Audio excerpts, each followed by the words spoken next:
Here's an interesting question that keeps coming every now and then. What is the most critical skill a designer should have?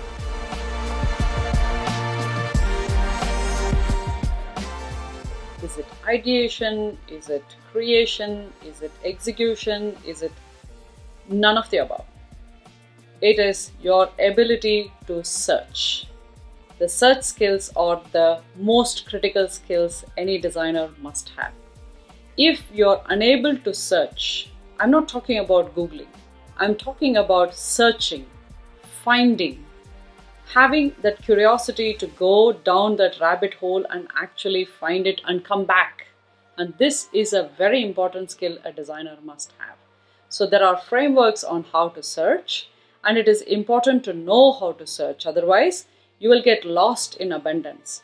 The ability to go deep down in an abundant world without getting overwhelmed and finding exactly what you want, it's like literally finding a pin in a haystack.